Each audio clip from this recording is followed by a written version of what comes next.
We meet at a very dangerous moment in our history and in the history of the world to address you on the subject of implications of a Zionist Israeli attack on Iran, which now appears to be not only fairly certain, but also just around the corner. In the process of offering an explanation of the implications of such an attack, I would have to take recourse to Islamic eschatology to locate the implications of that attack in the larger framework of Islam's conception of Akhirul Zaman, because I am convinced that it is located precisely in that subject. In the process also of offering my analysis, I will have to offer opinions of mine. If a politician and a prime minister and a government official and a businessman and a carpenter and a taxi driver can offer opinions, why can't a scholar of Islam do the same thing? What's wrong with that? Provided, of course, that we recognize that only Allah does not make mistakes, number one. And number two, in my instance, I always insist that when I offer my opinion or my view on any subject, I insist that my audience should never accept my view unless and until you are convinced that it is correct. If you can offer me anything better than that, please tell me. I think I've reached the limit. So I should be allowed to offer my opinion and my views. I'm not a prophet. I don't have an angel or a jinn whispering into my ears. I'm offering you opinions based on analysis. And I have the right to do so. And those who warn people don't listen to Imran Hosein should be ashamed of themselves. Having said that, we say that Israel wants to attack Iran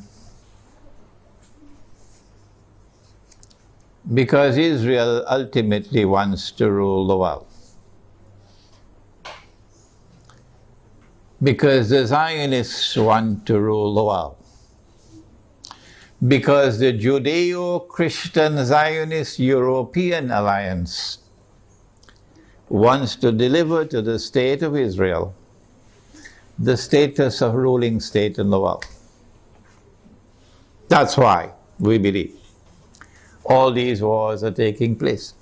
But why does Israel want to rule the world? They said some 50, 60 years ago, and even then they were telling monstrous lies. So 9/11 was not the first lie.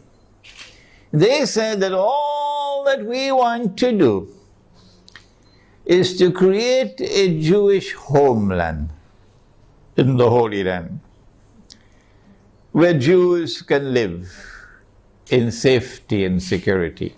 That's all we want to do. And we say that was a monstrous lie. What you wanted to do was to establish a Zionist state in the Holy Land, which would seek to impersonate Holy Israel, the Holy State of Israel, that was established by Nabi Dawood, alayhi salam, the Prophet David, and Nabi Sulaiman, alayhi salam, the Prophet Solomon, and that this Zionist state of Israel would one day rule the world. That's what you wanted to do. And you want Israel to rule the world, so that one day, not too long from now incidentally, a man would stand up in Israel. Nabi Muhammad alayhi salatu wasalam described that man to us 1400 years ago or more. So if you're listening in Washington tonight, let's tell you what the Prophet said. And if you're listening in London and in Jerusalem tonight, let's tell you what Prophet Muhammad alayhi salatu wasalam said. He said that that man would be a Jew. He would be a young man. And so the end of history will witness young people taking over the world.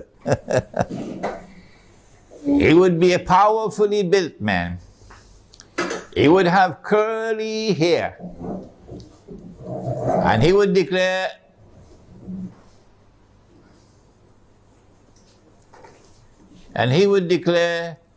I am the Messiah. But that would be a lie. The Messiah is the son of Mary. Sorry, more than that. He was the son of the Virgin Mary. There's only one virgin in the world who ever gave birth to a son and still remained a virgin. And that was Jesus, Nabi Isa alayhi salam.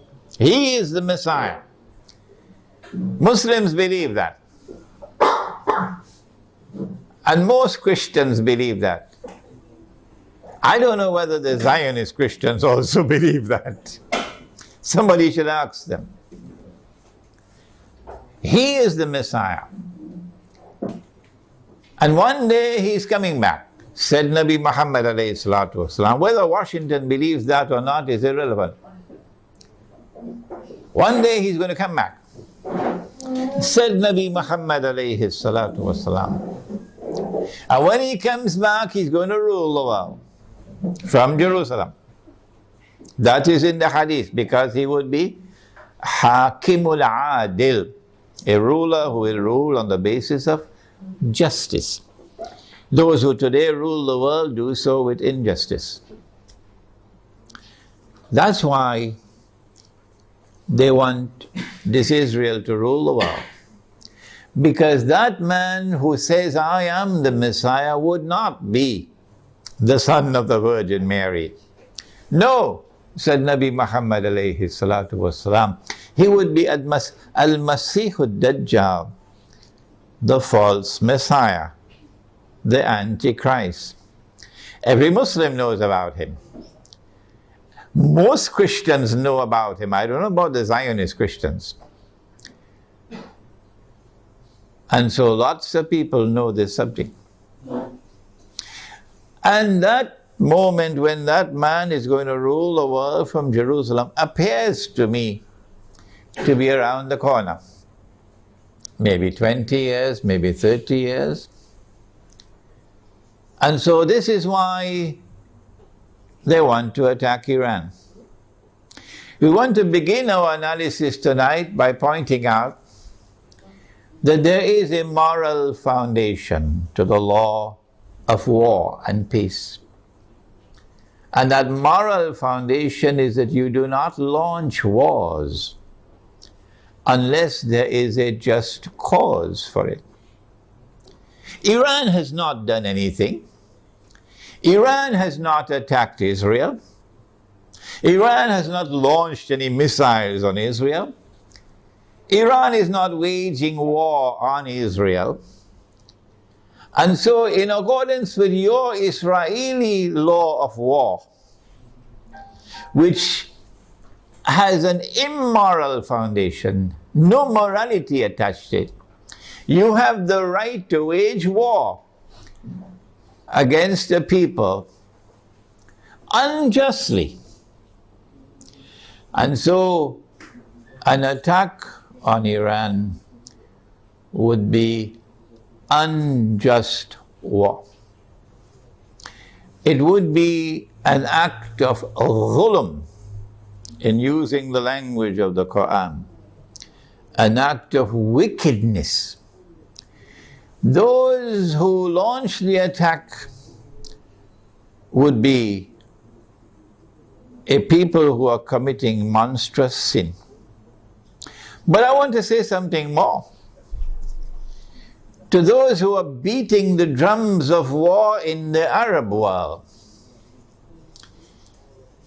and who are looking forward to the attack on Iran, that you are beating the drums of unjust war.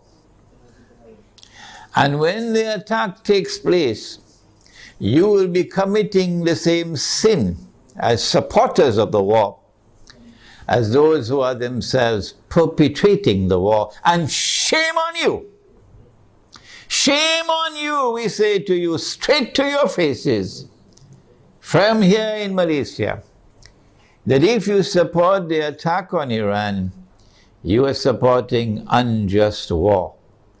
You are yourselves a party of dhulm, and Allah does not provide guidance to the people who commit dhulm. One of the reasons why many Arabs, not all Arabs, not at all, but many Arabs are beating the drums of war, looking forward to an attack on Iran, is because Iran is Shia.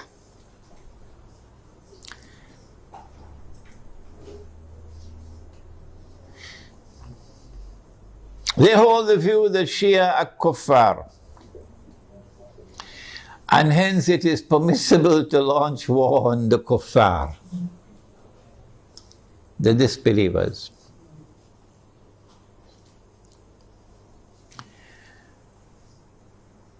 How can you come to this conclusion, the Shia are kuffar?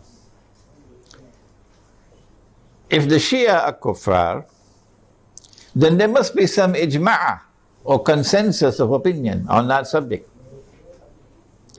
That consensus has never been achieved in 1400 years. Why? How can we say so? Here is proof. This is not the only proof, but this is adequate. The no regime in control of the Hijaz, in control of the Hajj, in our history that we know of, has ever prevented the Shia from performing the Hajj. As a consequence, we say, it is too late in the day now for you to come with any manufactured arguments declaring the Shia to be kuffar. Yes, we agree that it is an act of profound misguidance to declare that Abu Bakr Siddiq radiallahu ta'ala anhu was a usurper, and that Umar Farooq radiallahu ta'ala anhu was a usurper, and that Uthman Ghani radiallahu ta'ala anhu was a usurper.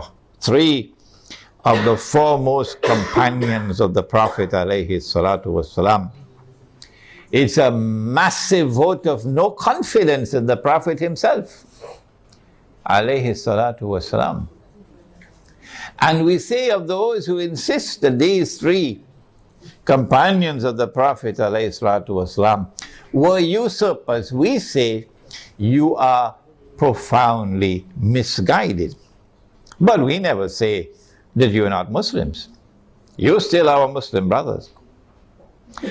And so the argument that the Shia are kuffar and hence it is permissible to launch war on them is invalid. But secondly, does the religion of Islam say it is permissible to wage war on kuffar?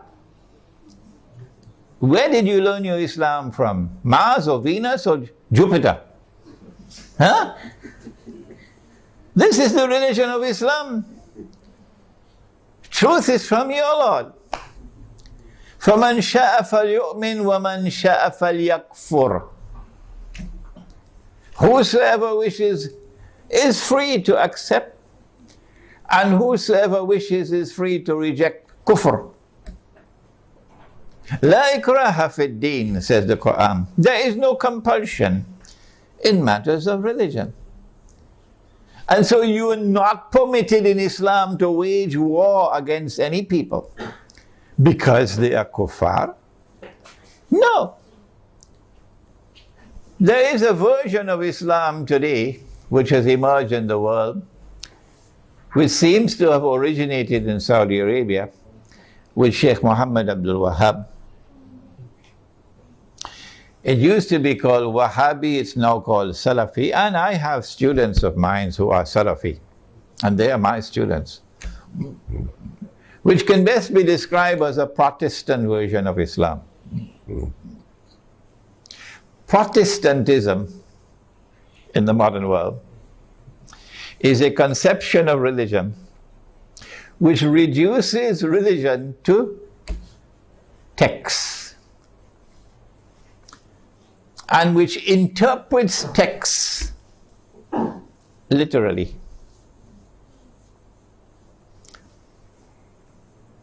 As a consequence, Protestant Islam is incapable of distinguishing between appearance and reality, particularly when they differ with each other. But let's leave that fairly technical subject for a while.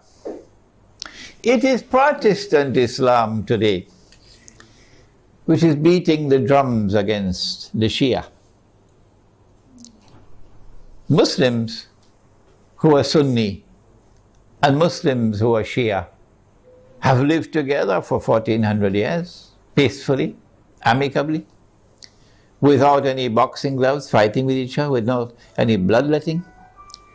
And it is strange that at a time when the Zionists are about to move to their final stage of the mission, there should come this strange drum beating from that version of Islam, with great hostility to the Shia and paving the way for promoting war against the Shia.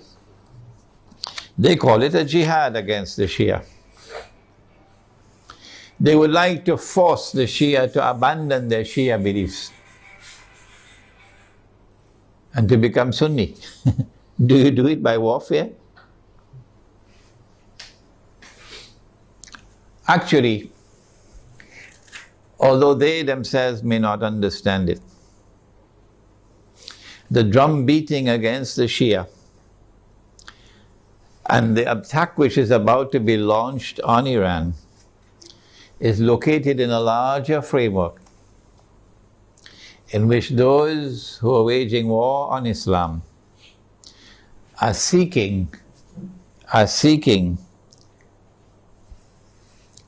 to do something that will function as a catalyst for creating Sunni-Shia civil war in the world of Islam. Sunni-Shia civil war would be something that would be massively beneficial for Israel. Number one, Sunni-Shia civil war will make Islam look negatively, a negative image in the world. At a moment when Islam is center stage in the attention of the whole world. Number two, Sunni-Shia civil war in Islam, Sunni versus Shia, would function as a diversion, diverting attention, both Muslim and non-Muslim attention, away from the plans of the Zionists to rule the world. Thirdly, Muslims fighting against themselves will obviously lead to a loss of power. Our power will decrease, and that will be strategically advantageous for Israel. But most important of all, if an attack on Iran provokes Sunnis to be so foolish as to turn in hatred against the Shia, and provokes Shia to be equally foolish to turn in hatred against the Sunni, then that Sunni-Shia civil war, and I hope none in our audience here tonight is so stupid, it will allow that Sunni-Shia civil war to destabilize very important parts of the world of Islam, where there are significant Shia communities living amongst the Sunnis. Before we turn to identifying those areas which can be destabilized and advantages for Israel, let us conclude this section by asking, how should Sunni Muslims around the world, who I hope would listen to this lecture, how should Sunni Muslims respond to an unjust Israeli and NATO attack on Iran? Number one, Sunni Muslims must follow the guidance of the Qur'an and the guidance which has come from Nabi Muhammad alayhi salatu wasalam, and not follow CNN and Al Jazeera. And you must support the victim of aggression. وَلَوْ عَلَىٰ أَنفُسِكُمْ. Even if the victim of aggression is not your friend. In this case, he's your Muslim brother. You must support the victim of aggression, and you must condemn the aggressor. That is the first response. Iran will be a victim of aggression, and Israel will be an aggressor. How should Pakistan respond if Israel attacks Iran? And I hope the Pakistani people are listening. How should Egypt respond if Israel attacks Iran? Pakistani Muslims and Egyptian Muslims must ensure that they, the people, don't wait on the governments and don't wait on the armed forces. The people must respond by showing massive popular support for Iran as a victim of aggression, and must clearly condemn not only those who wage war on Iran, but also those who support those who are waging war on Iran, with particular reference to the government of Saudi Arabia. Number two, so we have dealt briefly with the Sunni-Shia civil war problem. War on Iran, and my gosh, look how much time has gone. War on Iran obviously is going to impact on the world economy. Number one, on the price of oil.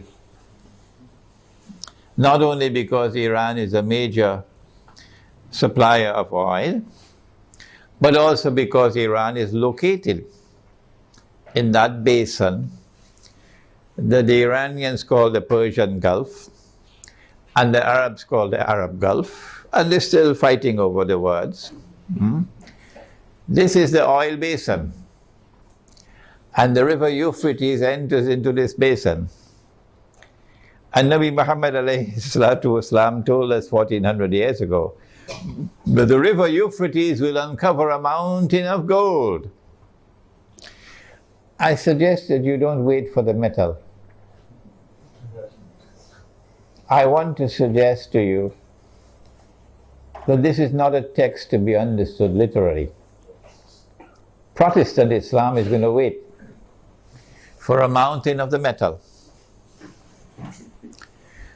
Let them wait. And we're not speaking disrespectfully of Protestant Islam. No, we're not speaking disrespectfully of the Salafis.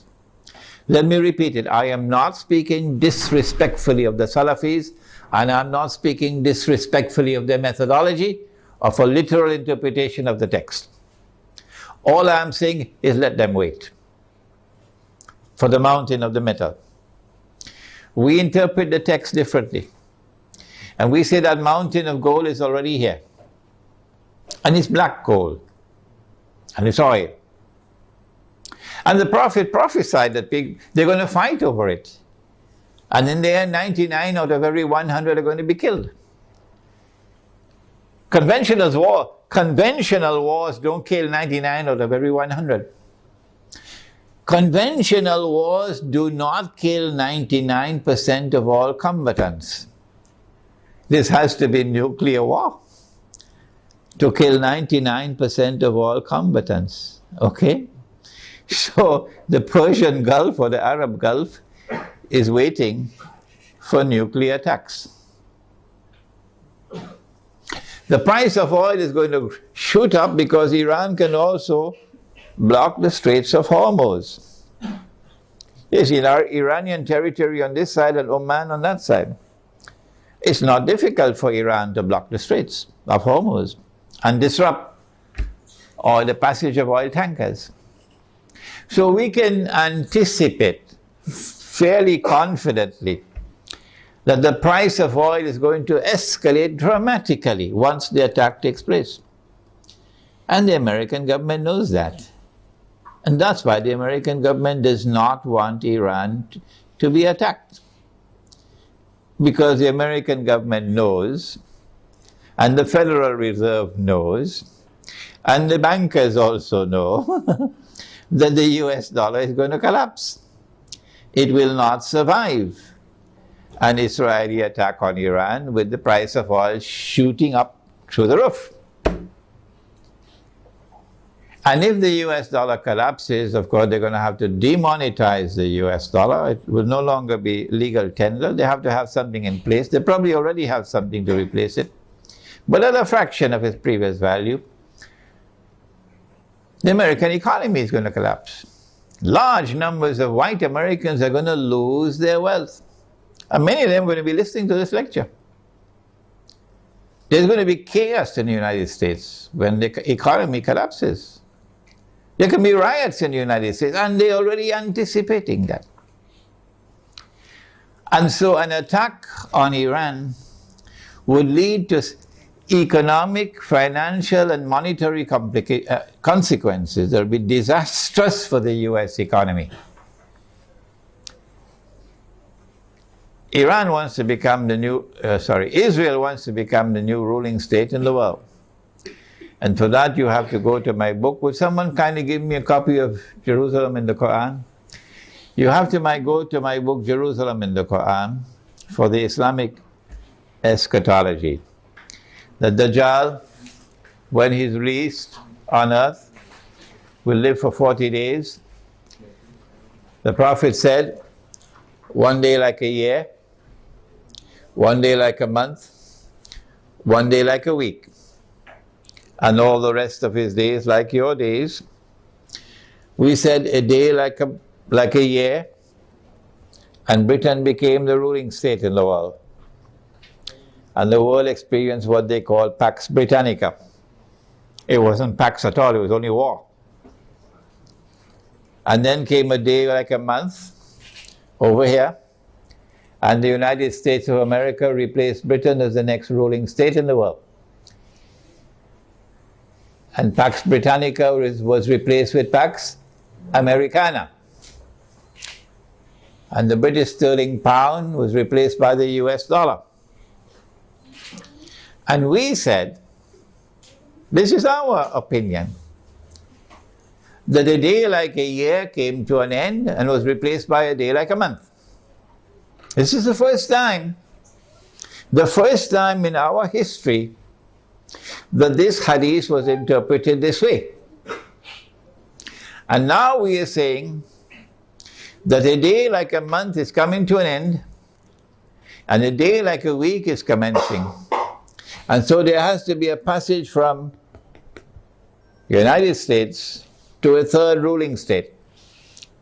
And 10 years ago when this book was published, we said the third ruling state is Israel. Israel wants to become the third ruling state.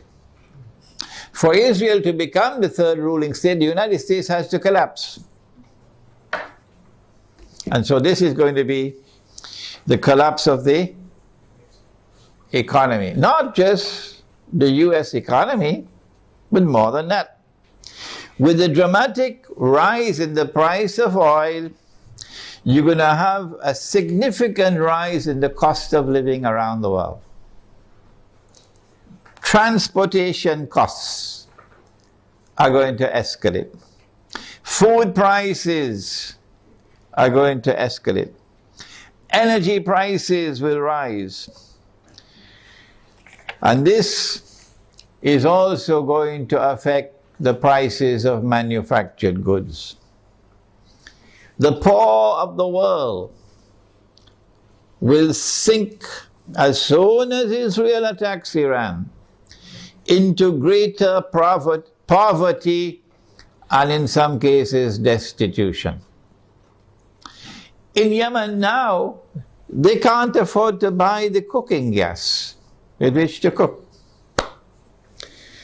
The middle class around the world will sink into poverty.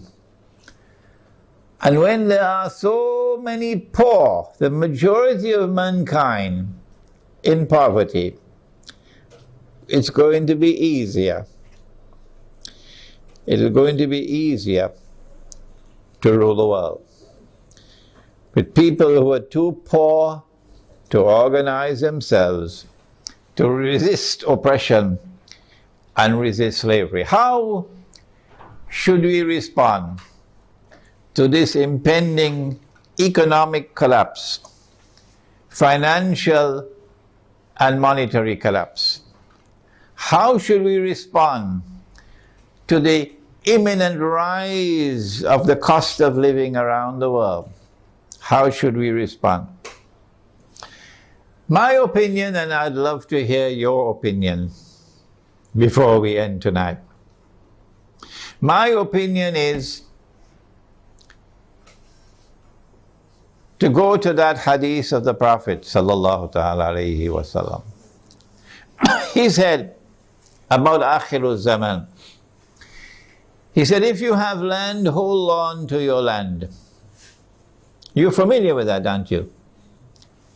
And he said, if you have animals, hold on to your animals. And then a man asks, O Messenger of Allah, what about if we have neither land nor animals? He said, sharpen your sword.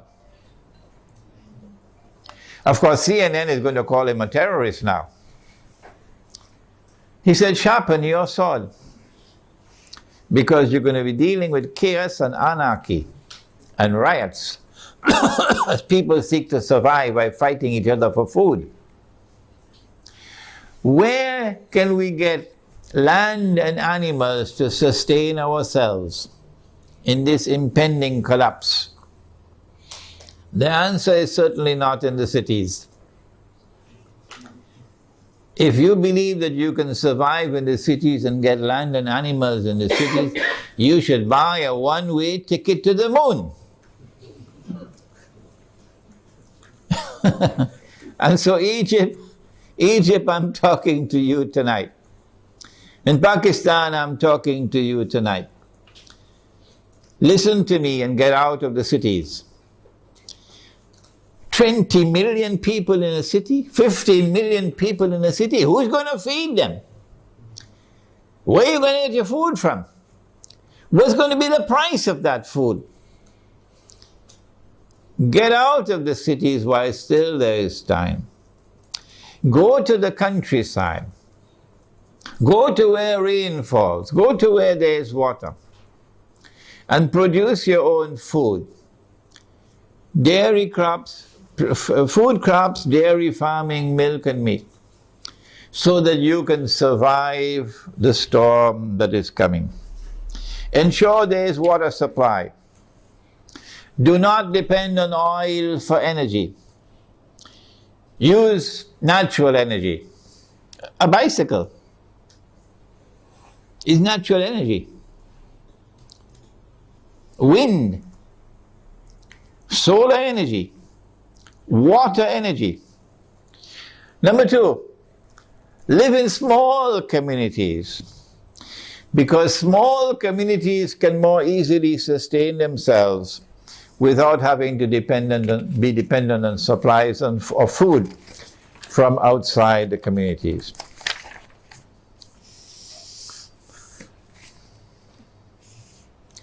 We now return to Pakistan.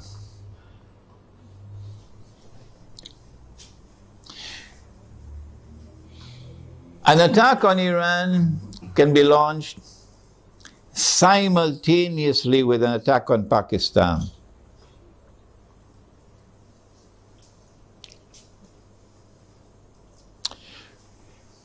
The purpose would be to eliminate Pakistan from the nuclear club. But we've been saying this for 10 years now. When the attack on America took place in September 2001, we produced a booklet 2 months later, a Muslim response to the attack on America. That booklet is on my website. And in that booklet we said that those who planned and executed 9/11 had as their ultimate target Pakistan. And they put the blame on Afghanistan so that they could put their troops in Afghanistan so that they'll be advantageously located for moving in on the final target, which is Pakistan. Why Pakistan? Why is Pakistan so important?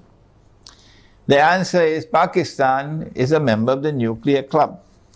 It is the only Muslim country which possesses nuclear weapons.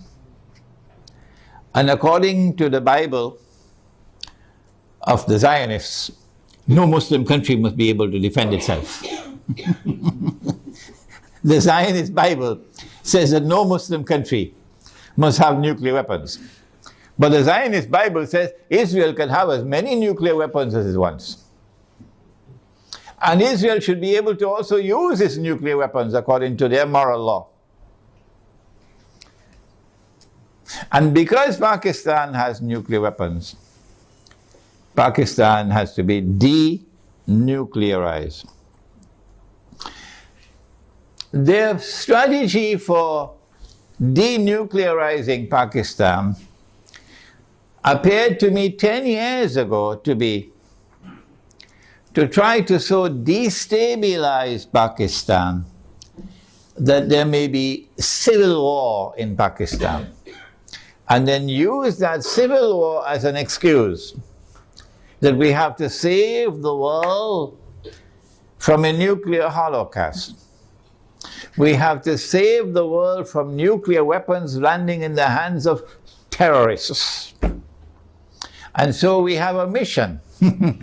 For the sake of mankind, we have to attack and invade Pakistan and destroy the nuclear plants in Pakistan and destroy the nuclear weapons in Pakistan, and also break up Pakistan into bits and pieces so it can never rise again.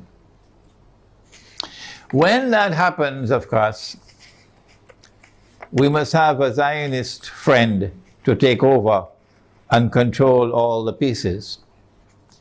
And it is time for Muslims around the world to recognize, including Muslims in Iran, that Israel's most strategic partner, most strategic ally in the world today, after the United States, is India, with Saudi Arabia neck and neck behind India.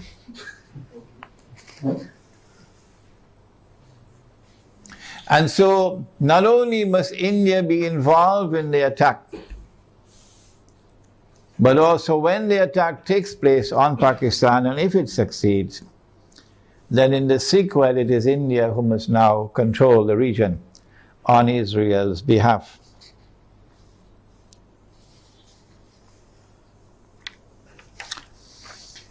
An attack on Pakistan, a successful attack on Pakistan, and the denuclearization of Pakistan and the breakup of Pakistan into bits and pieces will impact upon Muslims in the whole of that subcontinent in such a way as to bring about a state of demoralization and despair,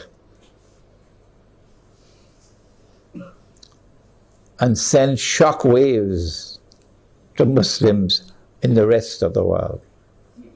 That one of the largest Muslim communities around the world, in India, Pakistan and Bangladesh, have now come under the foot of Hindu India.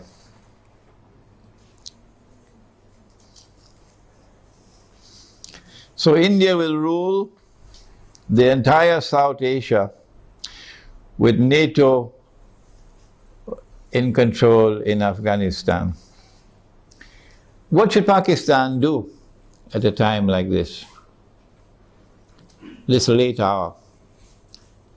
Perhaps it's already too late for Pakistan to do anything, because those who have controlled Pakistan politically and those who have been in control of the Pakistan armed forces have distinguished themselves with their stupidity. And I have to use a harsh language. I'm so sorry to use this harsh language against them.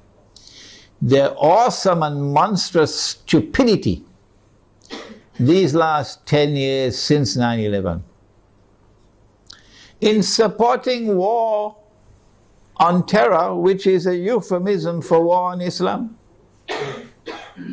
supporting NATO in the attack on Afghanistan, your innocent Muslim brothers in Afghanistan, and you supporting NATO, killing innocent people. But more than that, handing over the territory of Pakistan to the Zionists. Have you no shame? This is what you did for 10 years. That all the NATO supplies going to Afghanistan went to the territory of Pakistan. And it took you 10 years to stop it. Only when NATO killed 23 Pakistani soldiers, they didn't do by accident. They launched an attack on the Pakistani post while they were sleeping to send a message to you that that's it, the friendship is over, we're coming to attack you now. So only when that happened, now you're going to stop them from transiting the territory of Pakistan with supplies for the NATO troops in Afghanistan? How could you be so stupid to hand over 3 military bases in Pakistan to the United States so that drones could go and from above, pilotless drones, and killing our people innocently? And now, when that knife is about to cut your throat, only now you're waking up. When the attack on Pakistan takes place, I think they already know what's going to happen. So all of these Pakistani Zionists, I call them Zionists, probably already have their suitcases packed. Like they did it in Saigon. And they'll all be flying to Miami and to Los Angeles and to New York to spend the rest of their miserable lives. These traitors. But I'm not talking about them tonight. I'm talking about the Pakistani people, as poor as they may be. In their poverty, they still love Islam. And they hate the government of the United States, which has been committing aggression and oppression with deception after deception. Feelings in Pakistan have reached fever pitch. They know in Pakistan the attack is coming. My advice tonight to them, if it is not too late. I don't know. What can you do?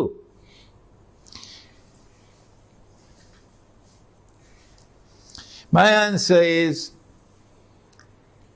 if you are to win Allah's help, you got to put your house in order. You got to abandon those who are fighting over sectarian issues. Stay away from them. Get away from these people. Deobandi versus Barelvi. This sect against that sect. Treat these people as though they are people who have to be cast aside. Don't keep their company. And try to bring once again, the fraternity of Islam. That these are all brothers and sisters in Islam, one people. Identify yourself as a Muslim. I am the student of Maulana Dr. Muhammad Fadlur Rahman Ansari, rahimahullah. He established the Alimia Institute of Islamic Studies in Karachi, Pakistan. And that's where I studied under him. And because of what he taught me, and the methodology of study that he gave to me, I'm able to do the work that I'm doing now. So you might want to go to his grave in North Nazimabad in Pakistan, Block B. Go to his grave and offer dua. This is halal, this is permissible. To offer dua that Allah might forgive him his sins, and grant him nur in his grave, and grant him Jannah. Ameen. Maulana Fadlur Rahman Ansari rahimahullah never joined in the sectarian warfare in Pakistan. Never. And he established the Alimia Institute as a non-sectarian institute. He was not Deobandi and the institute was not Deobandi. He was not Barelvi and the institute was not Barelvi. Let me repeat that to those who are now controlling the institute, where I studied and where I was once the principal. He established an institute which was neither Deobandi, nor Barelvi, nor Ahli Hadith, nor Wahhabi. It was Muslim. And he said himself, I am not Deobandi, I am not Barelvi, I am not Ahli Hadith, I am not Wahhabi, I am Muslim. That's his statement. And that's the way out for Pakistan today. To get out of this cancer of sectarian warfare. Number two, Allah made riba haram. Pakistan is miserably poor today because of riba. The paper that you're using as money in Pakistan, the rupee, is bogus, it's fraudulent, it's utterly haram. And it's a vehicle of riba. Your ulama in Pakistan have not been able to recognize that all these years. Go look for those scholars of Islam in Pakistan who can recognize that paper to be bogus and fraudulent and haram. Who can recognize so-called Islamic banking to be delivering riba through the back door. Who can recognize that membership in the United Nations organization and submission to the Charter of the UN is a recipe to slavery. Who can recognize that membership in the International Monetary Fund, which prohibits the use of gold as money, is a recipe for slavery. Look for such scholars of Islam and follow them. And also for the people of Pakistan, get out of the cities, go to the countryside, and seek to produce your own food to sustain yourselves in the tomorrow that is coming that's going to be horrible. Let us now turn to implications for the United States of America. As soon as Israel attacks Iran, and my opinion is that Israel is not going to attempt to deliver a knockout blow.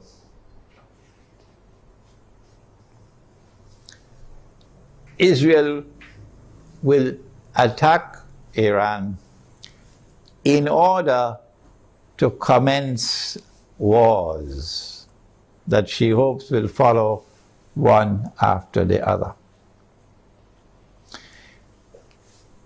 As soon as Israel attacks Iran, the first implication is that Iran is going to attack Iraq. And Iran is strategically poised, advantageously poised,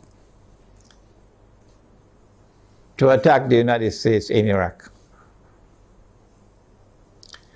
As soon as Iran is attacked,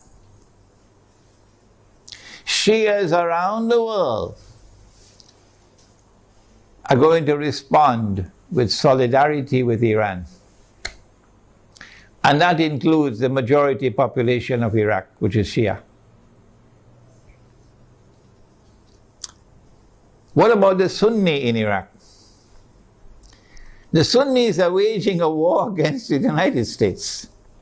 They want to get the United States out of Iraq.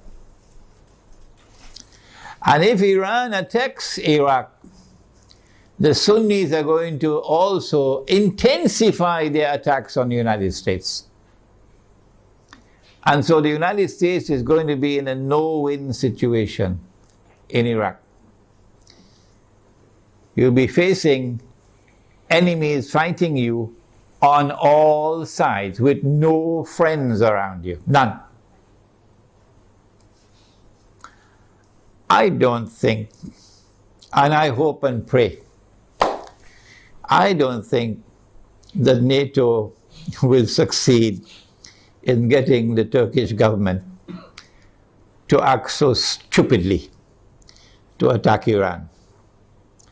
I don't think it's going to happen. No. And let us pray that the Turkish government is not ruled by fools. And so NATO and the United States in particular are going to be faced with war in Iraq that they cannot win. And they can lose. They can lose. And this is what Israel wants. This is what Israel wants. But there's another battlefront I want to turn to now. And this is where we need our military analysts. I wish we had some here tonight. That Iran is also likely to attack Bahrain. And it should not be difficult for Iran to take Bahrain. Bahrain cannot stand up to an attack from Iran. Bahrain is just across the water from Iran. I am suggesting to you that Iran is going to attack and take Bahrain. And if and when Iran attacks and takes Bahrain, then there's a causeway between Bahrain and Saudi Arabia where you can drive back and forth. The road will be clear to Saudi Arabia. I am anticipating, and the Saudis probably already have their plans laid out very well, because they know what's going to happen. And Israel already knows what's going to happen. That they're then going to turn to the United States to invoke whatever secret agreements they have of defense. That the United States has to intervene in Saudi Arabia to protect Saudi Arabia from an attack from Iran. I think the Zionists in the US Congress will ensure, even though the US armed forces would not want to go in there, even though the Barak administration would not want to go into Saudi Arabia, the Zionists in the US Congress will ensure that American forces will have to enter into Saudi Arabia to face Iran. I'm also suspecting that they might do the same thing with Pakistan, to force the Pakistani political leadership and military leadership to follow some secret agreement they probably already have, to bring Pakistani troops into Saudi Arabia to face Iran. If that happens, number one consequence will be the United States will be facing two fronts where they're going to lose the war. The first front will be Iraq and the second front will be Saudi Arabia. And Pakistan will be facing defeat in Saudi Arabia and civil war in Pakistan. In order to save the United States from defeat, Israel will have to intervene. And so history will repeat itself for those who have been reading Jerusalem in the Qur'an. In order for the passage from Pax Britannica to Pax Americana to take place, do you remember? The First World War had to take place. And in the First World War, the Germans brought in their submarines. And Britain, the island, was marooned, surrounded by German submarines. And Britain would have lost the war. And at that critical moment, the Zionists then brought the United States into the war, despite the efforts of men like Henry Ford. And when the United States entered into the war, then Britain was saved from defeat. But the consequence of that was that Britain was no longer the ruling state in the world. And the transfer of power from Britain to the United States was well on the way as a consequence of that First World War. So I am suggesting to you that the planning that is now taking place is a repeat of what happened then. That they're setting a trap for the United States, so that the United States is going to be led to a situation where it's going to be facing defeat in Iraq and in Saudi Arabia. These are my opinions, you don't have to accept them. And only one power in that region could intervene to save the United States from defeat, and that is Israel. And that would be the bell being rung. That this is the passage of power now from Pax Americana to Pax Judaica.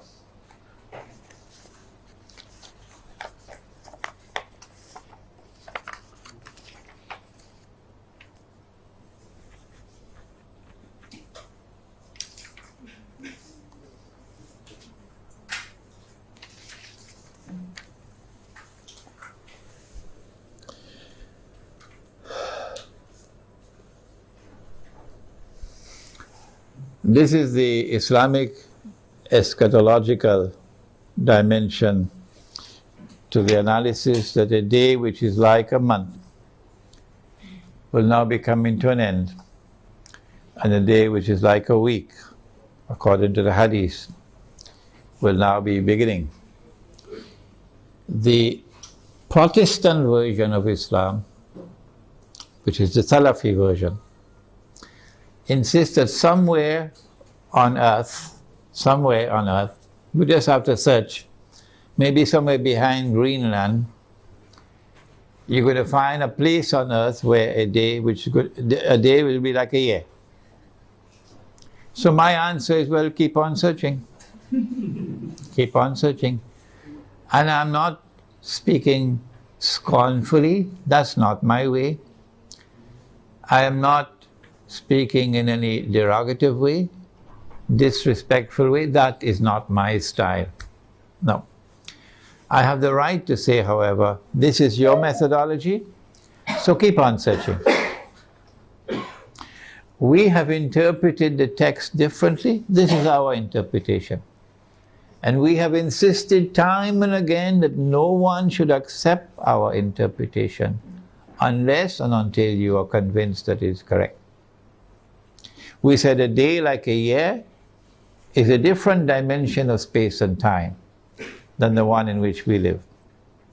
And so too a day like a month, and so too a day like a week. But Dajjal is here on earth, but you can't see him. Only when a day which is like a week comes to an end, after Israel has ruled the world for a day which is like a week, only then would Dajjal appear in our world as a human being, as a young man, powerfully built, curly hair and so on, to rule the world from Jerusalem. And so our Islamic eschatological analysis is that the United States is being led with a controlled demolition of the US dollar, not happening by accident. A controlled demolition of the US economy is not happening by accident. And a trap being set for the United States militarily, so that the United States will can no longer be recognized as the ruling state in the world, and Israel can replace them. I want to end now by turning to two actors, and we thank Allah that He created both Gog and Magog. If He had created Gog alone, we would have been in a lot of trouble now. But He created both Gog and Magog. And He gave both the Gog and Magog the power that none can fight them except Allah Himself. So if Gog and Magog turn against each other, they'll destroy each other, wouldn't they? If you do not understand the subject, I have a book at the back entitled An Islamic View of Gog and Magog in the Modern World. And again, as usual, the Salafis are rejecting that book. Imran Hosein is misguided. I think that for Russia and for China, an Israeli attack on Iran, particularly if it involves the use of nuclear weapons, would be recognized as a threshold being crossed. That so long as you did not cross that threshold, Russia and China were prepared to go along and continue. In the Security Council of the United Nations, for example, cooperating and collaborating where possible in managing the affairs of the world. But once you cross that threshold, the implication for Russia and China is that you have crossed the point of no return. And that an attack on Iran is now going to inevitably lead to world war.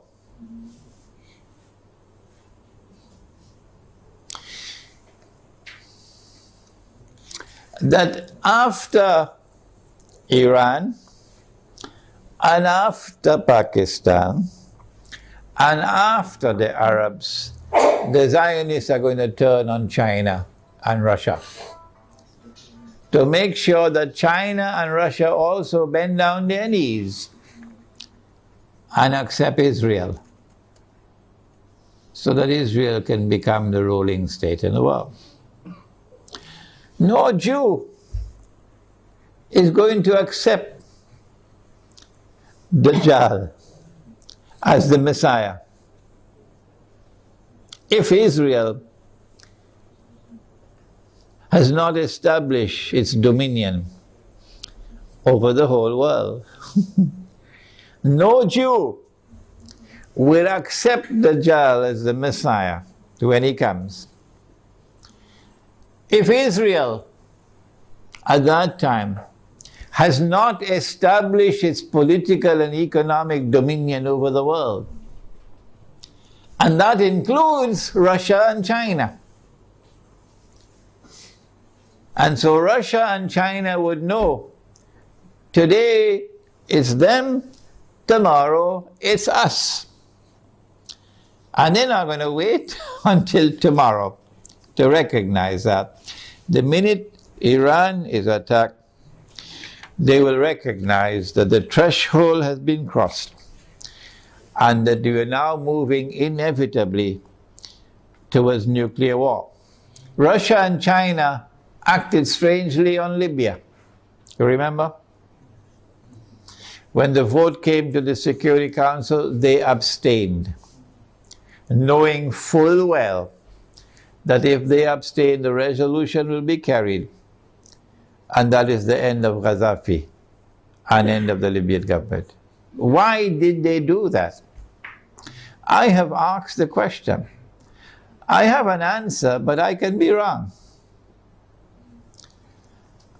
I felt that perhaps they knew what the plan was. And they wanted to let the Western world, NATO, to sink deeper and deeper into a quagmire. You know, like shifting sands, you can't get up. So eventually, they will end up in the graveyard, and only then will Russia and China attack them. How are Russia and China responding to Syria at the moment? How will Russia and China respond to an attack on Iran and on Pakistan? My understanding is that Russia and China are going to be quite different in the way they have behaved so far in international affairs. Quite different once the attack on Iran takes place. And so we will be heading ultimately towards world war.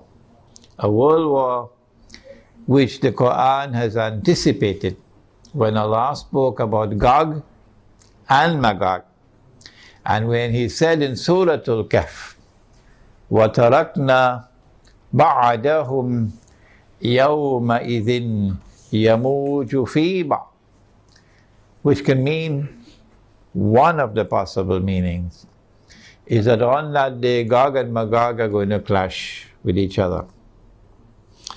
If Gog and Magog clash with each other in nuclear war, with thousands of nuclear weapons being used, what will be the consequence for the world?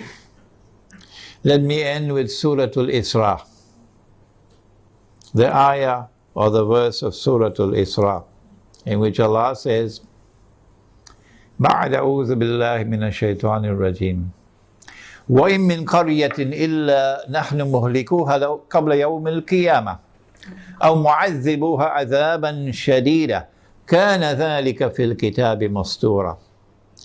And not a single town or city will escape. They'll all be destroyed. And those which escape destruction will be punished with terrible punishment.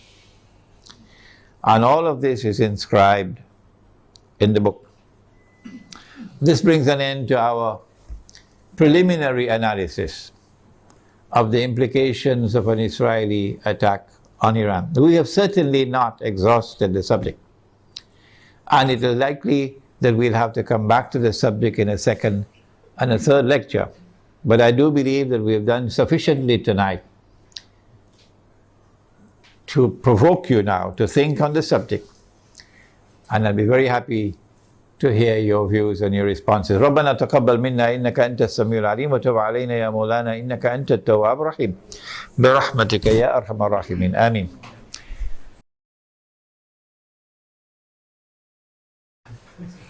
The question is, how do I view the response of the Pakistan Armed Forces now when the curtain is about to be drawn and NATO has already sent, by Federal Express, they sent a message to Pakistan, we're coming for you now. That's the message when they kill the soldiers, huh? They're coming for you now. And now, now the Pakistan Armed Forces, because now of course it's too late to do anything else, they say, okay, we will not allow NATO to transit Pakistan. And we're going to take back this base that we gave you so you could kill the people in Afghanistan. And you have 15 days to vacate the base. No, I'm not impressed. I'm not impressed. I think a lot of the generals have tickets to Miami because they know that they're going to be lynched. I hope they're listening to me because the Pakistani people love Islam. And the Pakistani people are very, very angry with those who have betrayed them and betrayed Pakistan and betrayed the Ummah. Flying first class to Washington anytime Washington calls them for consultation. So I'm not impressed at all. People who have betrayed Allah and His Messenger, and now at the last moment, now you're trying to save face. I'm not impressed. But the overwhelming majority of the soldiers in the Pakistan Armed Forces love Islam, and they're going to fight as faithful and courageous Muslims. That I have no doubt about. It is the command which stinks. It is the command, the political and military command that I call Zionist. And they're on their way out as soon as Pakistan is attacked. They're finished. They're going to fly to Miami and leave Pakistan to the true Pakistanis. So I'm not impressed. The Muslims in India, of course, are going to be in a much worse situation once Pakistan is attacked. The Muslims in Bangladesh are going to be in a worse situation because of the attack on their morale. They will be demoralized. And it is a function of Islamic scholars to deliver guidance and leadership.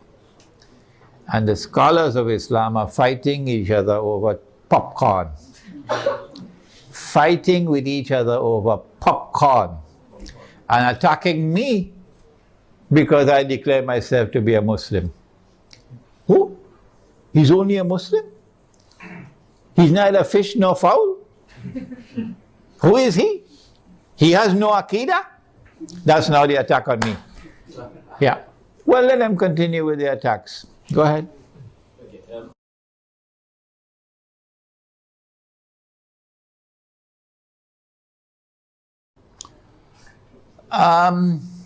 The question is whether the world is going to come to an end, Armageddon, the war of all wars, which will destroy most of humanity. Is it going to take place next year, 2012? No, I don't think so. No, I don't think so. I mean, Israel will wage war on Iran. I believe that 2012 will witness the commencement of a series of wars, one after the other. And Singapore knows that very well. And these series of wars, once they are commenced, they're not going to stop until Israel replaces the United States as the ruling state in the world. I do not anticipate the clash of Gog and Magog, meaning the Russian-led alliance against the American-led alliance, which will destroy every town and city. I do not expect that clash to take place immediately. Maybe another 20 years or so, but I can be wrong. Any more questions? I am not certain that when Israel attacks Iran, that they're going to use nuclear weapons. I expect the use of limited nuclear weapons on certain specific sites in order to destroy nuclear plants, underground nuclear plants and so on. But I hardly think that Israel is going to use tactical nuclear weapons in populated areas.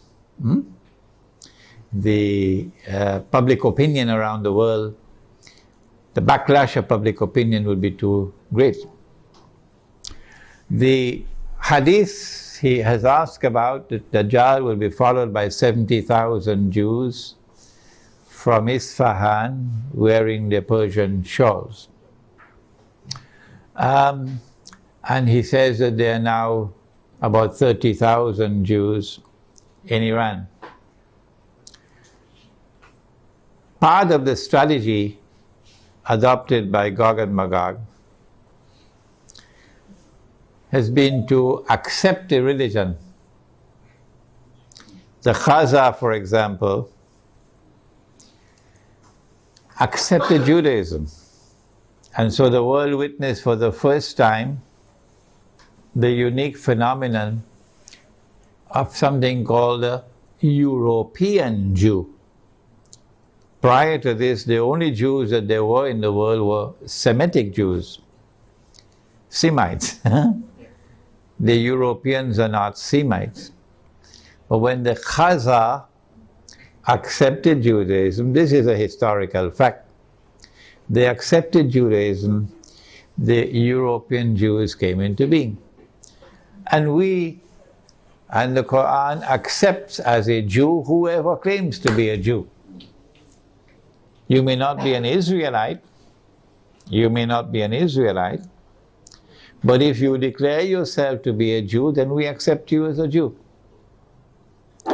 And so when the Prophet said, alayhi salatu wasalam, that you're going to fight the Jews, and you're going to defeat them, and at that time the stones and the trees will speak, and they will say, there's a Muslim, there's a Jew hiding behind me, come and kill him. It's not referring to any Israelite Jew alone, referring to all Jews, European Jews as well as Israelite Jews. 40,000 Jews from Isfahan, therefore, could be Jews both Israelite and non-Israelite. Sometimes, 70,000, sorry. Sometimes when the Hadith uses a figure, it uses it figuratively, can't get the pronunciation, as a figure of speech. For example, a man asked the Prophet ﷺ, which is the first masjid that was built. He said the Kaaba. And then he asked which was the second masjid which was built. He said Masjid al-Aqsa in Jerusalem. And then he asked how much time elapsed between the two. He said 40 years. 40 years for a few thousand years? 40 years for a few thousand years between this one and that one? How could it be 40 years? So sometimes the Hadith will use a number as a figure of speech. It does not therefore have to be understood literally. One of the reasons for the attack on Iran, this question now allows me to expand my analysis, is because the Zionists want to get rid of the present government in Iran. You can choose to believe what you want, but I accept that the present government of Iran is sincere in its opposition to Israel and its support of the Palestinians. You can choose to believe what you want, that's your business. This is my opinion. My view is that one of the reasons for the attack on Iran would be to bring about regime change in Iran. The present regime in Iran is not a militantly Shia regime waging Shia-Sunni sectarian war. No. The present regime in Iran is willing to establish fraternal ties with Sunnis. Yes, they do not permit any Sunni masjid to be established in Iran. So Sunnis in Iran do not have Salatul Jummah, they have to go to the masjid under the Shia control. And that, of course, is something we don't agree with. But that's not a cause for taking up guns and fighting them. No. So I understand that the government in Iran at this time is a government which is prepared to try to establish Shia-Sunni solidarity. This is my view. And this is something inimical to Zionist interests. The Zionists would like to direct the Shia world in a direction of confrontation with Sunnis. And for that, you need to have regime change in Iran.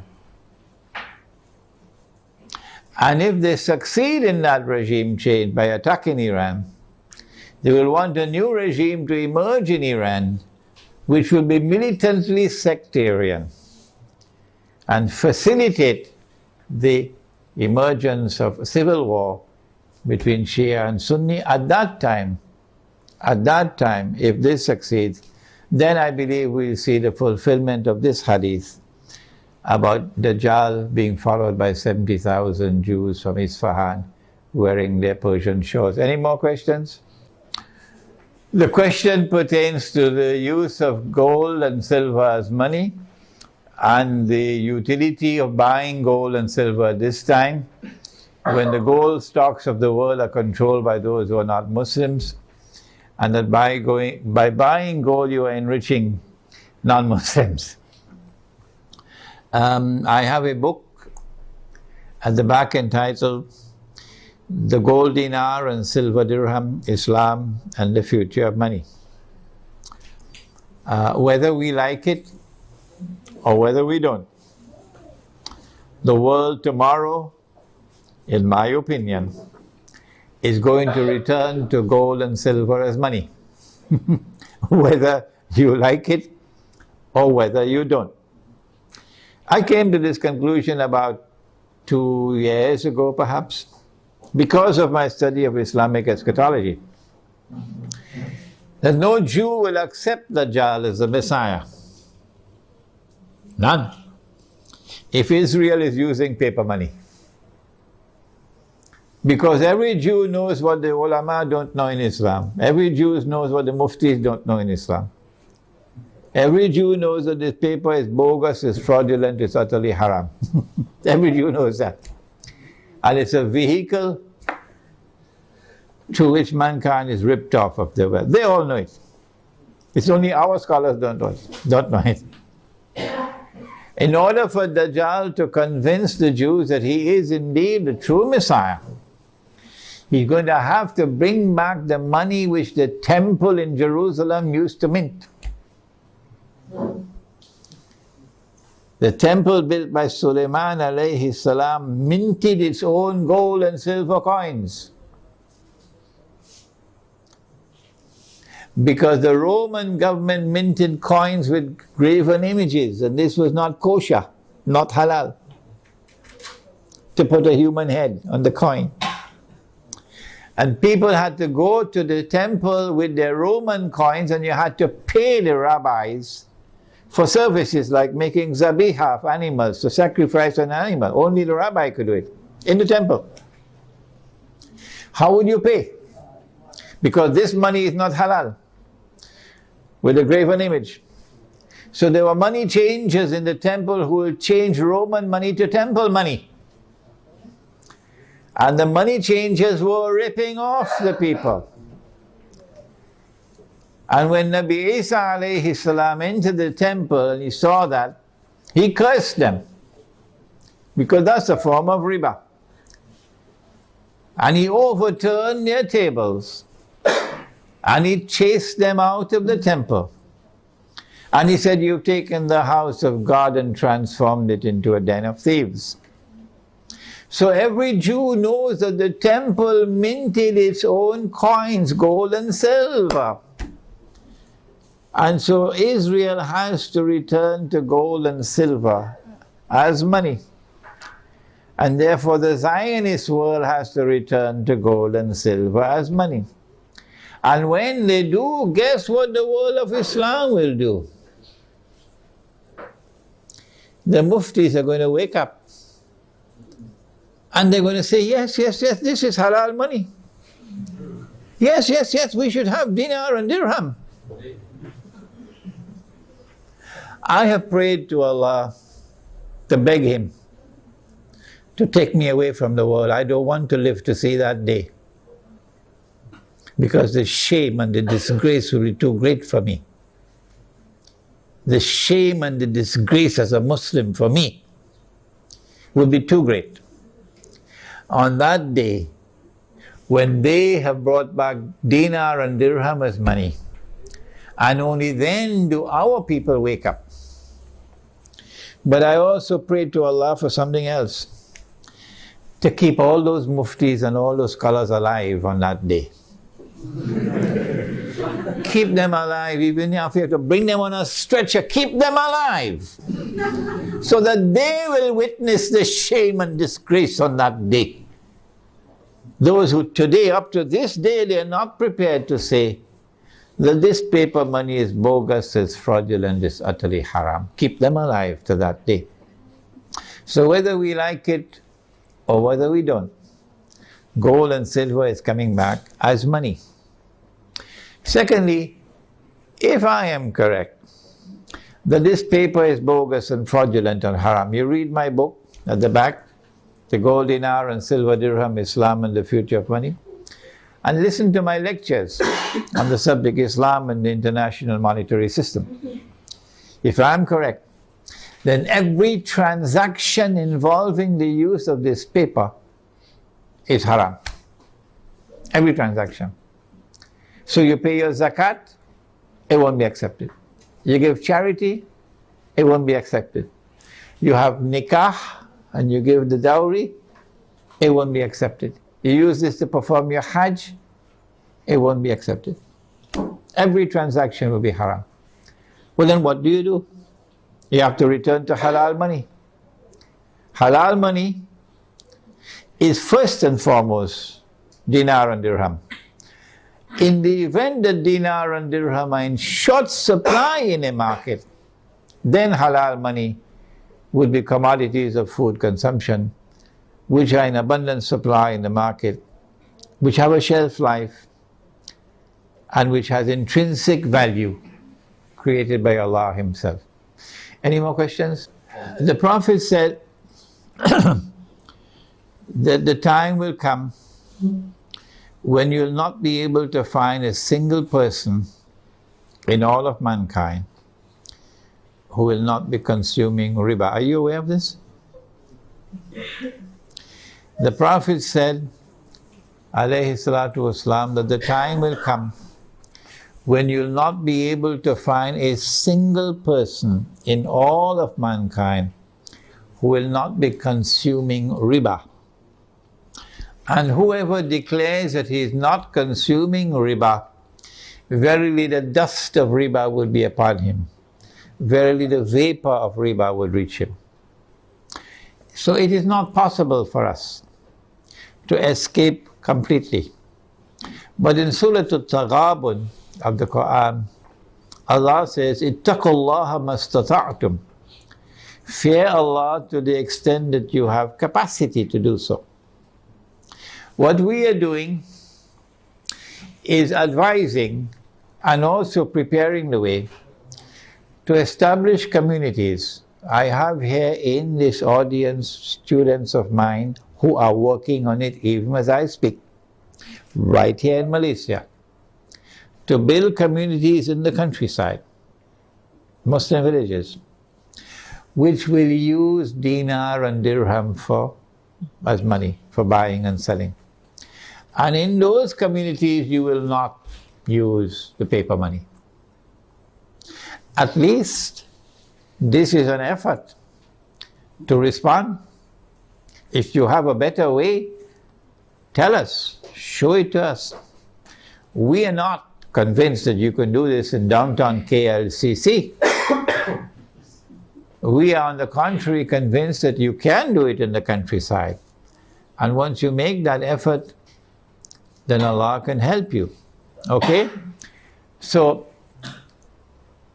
even when you build such a community in the countryside, and 90% of all your transactions are halal, you will still have to market your produce. People who are coming from outside to buy, or you buying things from outside, there will still be interaction with the outside world. And that interaction will be involving electronic money. Tomorrow paper will be gone. Okay? So let us agree on this position, that we are obliged to make the best effort. Any more questions? The question is about the euro and the fact that the euro is in trouble.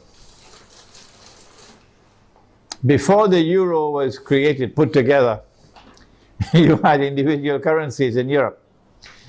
Okay? And you still have them, but they're now linked together. If the euro collapses, then you return to what you had before.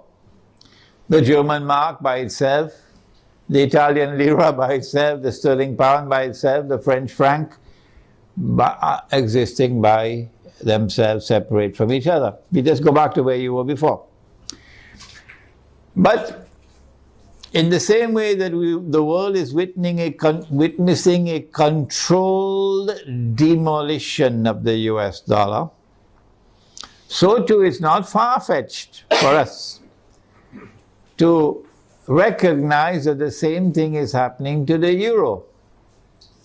That this is international banking at work, okay, reorganizing the world in such a way that electronic money will replace paper money and the banking system will take control of the money system in the world.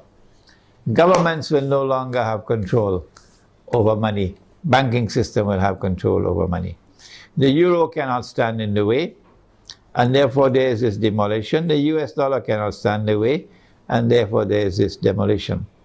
One thing concerning gold that I forgot to mention. Do you know there's a hadith about Akhiru Zaman, or the last age? It is there in my book entitled One Jamaat, One Amir, which is out of print at the moment. But that book is on my website, you could read it. The hadith is there that in the last age, in Akhiru Zaman, the earth will vomit from its liver columns of gold and silver. So they may have control over the gold stocks of the world today, but Allah can cause more gold to emerge. Any more questions? No more questions? As soon as we have the last question, then we can have some Teh Tarik, okay? Yeah, go ahead. What advice do I have for teenagers?